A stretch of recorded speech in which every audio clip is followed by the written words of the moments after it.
10⁻⁻⁶ आपका डिनोमिनेटर में है, तो आप देखिए ये 0.2 से 0.2 तो कैंसिल आउट हो गया, और ये 1000 डिवाइडेड बाय 5 यानी कि 200 आपका यहां पर बनने वाला है।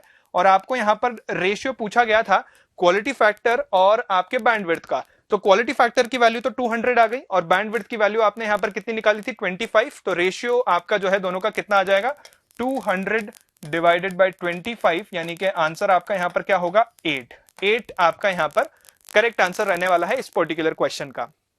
आगे बढ़ते हैं हम लोग अगले क्वेश्चन की तरफ। क्वेश्चन नंबर 23 में देखिए आपको यहां पर क्या दे रखा है, रेडियो एक्टिव सब्सटेंस, आपके पास ये एक रेडियो एक्टिव सब्सटेंस है which undergoes following decay, पहले अल्फा डिके, फिर beta minus decay, then again alpha decay, फिर बीटा प्लस डिके, फिर गामा डिके।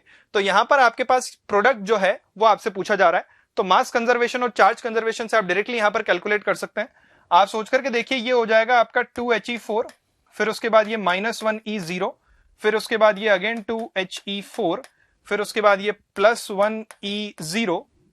तो यहां से अगर आप ध्यान से देखें तो मास कंजर्वेशन से अगर मैं देखूं तो ये आपके पास 4 and 4, तो जो आपका प्रोडक्ट बनना चाहिए, जो आपका प्रोडक्ट साइड होता है और जो आपका यहाँ पर एक तरीके से रिएक्टेंट साइड होता है, दोनों तरफ जो है आपका A और Z का वैल्यू सेम रहना चाहिए। तो यहां पर अगर आप दोनों वैल्यूज को मैच कराने की कोशिश करेंगे तो मुझे साफ साफ दिखाई दे रहा है कि 210 वाला ऑप्शन जो है वो आपका करेक्ट होना चाहिए एक तो, और साथ ही साथ अगर मैं देखूं यहां पर तो 2 + 2 आपका ये 4 बन रहा है यहां पर, और ये -1 और ये +1, ये तो कैंसिल आउट हो जाएंगे, 0 हो जाएगा। तो आपका जो मतलब आपका यहां पर जो Z का वैल्यू है वो कितना होना चाहिए, 80 होना चाहिए। तो यहां पर आपके पास जो करेक्ट ऑप्शन है वो सेकंड ऑप्शन आपका यहां पर क्या होना चाहिए, सही होना चाहिए। तो नेक्स्ट आगे बढ़ते हैं हम लोग 24th क्वेश्चन की तरफ। 24th क्वेश्चन में देखिए आपको यहां पर क्या बोला जा रहा है, आपके पास यहां पर 1 ग्राम लिक्विड है which is converted into vapour under pressure 3 × 10⁵ pascal. 10% of heat is used to expand volume by 1600 centimeter cube. What is the increase in internal energy? अब जो क्वेश्चन की लैंग्वेज लिखी हुई है उसके हिसाब से अगर हम इसे सॉल्व करने की कोशिश करें तो आप सोच करके देखिए कि जो एनर्जी आपने यहां पर सप्लाई की है उसमें से 10% एनर्जी जो है वो बेसिकली यहां पर काम आती है आपके किस में, एक तरीके से उसको कन्वर्ट करने में, वेपर को उसका वॉल्यूम एक्सपेंशन में, सॉरी यहां पर आपके पास 1 ग्राम लिक्विड जो है उसको आपने कन्वर्ट किया है वेपर में और इस प्रेशर पे कन्वर्ट किया है, और 10% ऑफ हीट जो है वो आपने यूज की है उसके वॉल्यूम एक्सपेंशन में। तो टोटल हीट अगर आपने क्यू सप्लाई किया तो उसका 10% जो है वो मैं यहां पर यूज कर सकता हूं P∆V इस तरीके से।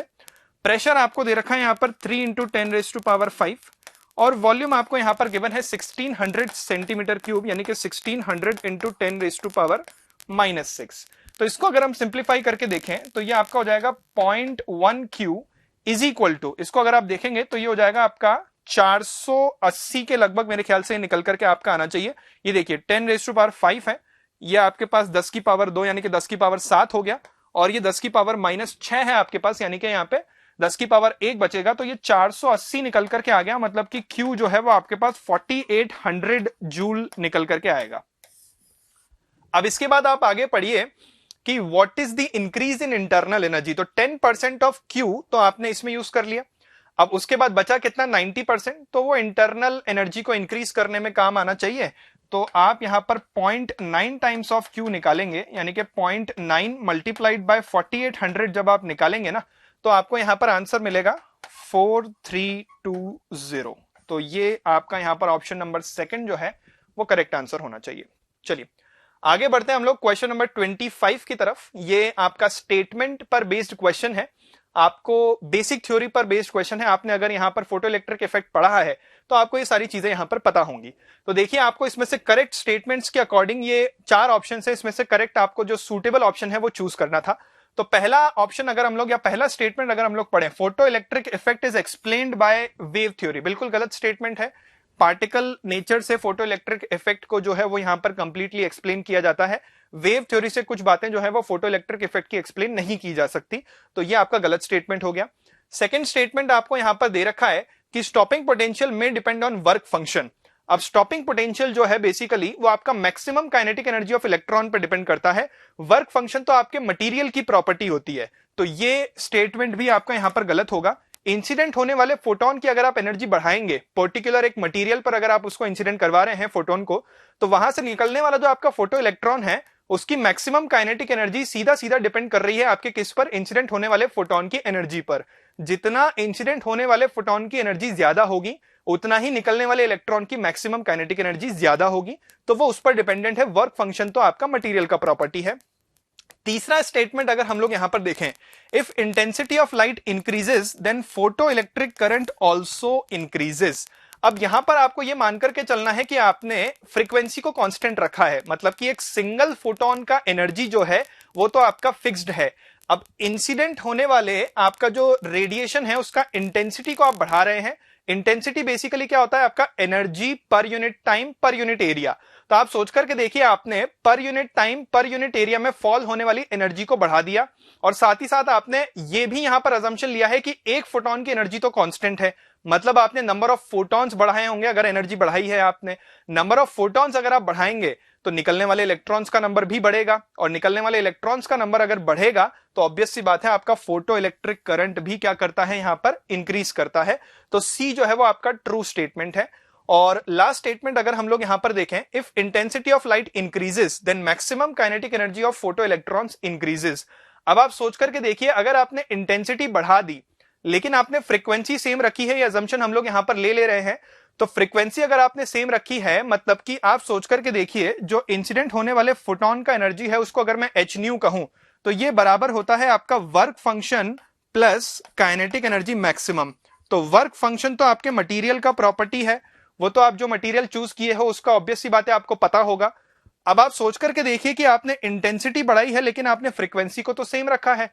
इंटेंसिटी यहां पर बढ़ा रहे हो मतलब नंबर ऑफ फोटोन्स आप बढ़ा रहे हो, तो नंबर ऑफ फोटोन्स बढ़ाने से आपके इजेक्ट होने वाले इलेक्ट्रॉन्स का नंबर बढ़ गया, लेकिन जो इजेक्ट होने वाला इलेक्ट्रॉन है उसकी मैक्सिमम काइनेटिक एनर्जी तो आपकी अभी भी उतनी ही रहेगी। तो आपका जो ये चौथा स्टेटमेंट है ये भी फॉल्स स्टेटमेंट होगा। तो सिर्फ और सिर्फ आपका जो सी स्टेटमेंट है वो ट्रू स्टेटमेंट है। तो थर्ड ऑप्शन जो है वो आपका यहां पर करेक्ट आंसर होना चाहिए। तो क्वेश्चन नंबर 26 में देखिए आपको यहां पर क्या दे रखा है, A vector is equal to 3 I cap minus 2 J cap plus B K cap, और दूसरा वेक्टर है आपके पास A I cap plus 7/2 J cap plus 2 K cap. और आपको क्वेश्चन में ये मेंशन है कि A and B vector are perpendicular to each other, और साथ ही साथ आपको ये एक रिलेशन यहां पर और मेंशन है ए और बी के बीच में, 2a minus 3b is equal to -4। तो आपको a अपॉन b का रेशियो यहां पर दे रखा है और उसमें आपको x का वैल्यू जो है वो फाइंड आउट करके बताना है। तो अगर दोनों वेक्टर परपेंडिकुलर हैं तो दोनों का डॉट प्रोडक्ट ऑब्वियस सी बात है कि क्या होना चाहिए, 0 होना चाहिए। तो a dot b should be equal to 0। तो यहां से अगर हम लोग इसको सिंप्लीफाई करें डॉट प्रोडक्ट करके तो ये आपके पास निकल करके आएगा 3a, और उसके बाद निकल करके आएगा -7 plus 2b is equal to 0। तो आपके पास ये पहला एक्सप्रेशन तो क्या आ गया, 3a plus 2b is equal to 7। ये हो गया आपका इक्वेशन नंबर 1। और इक्वेशन नंबर 2 आपको यहां पर क्वेश्चन में ऑलरेडी मेंशन्ड है, which is 2a minus 3b is equal to -4। ये हो गया आपका इक्वेशन नंबर 2।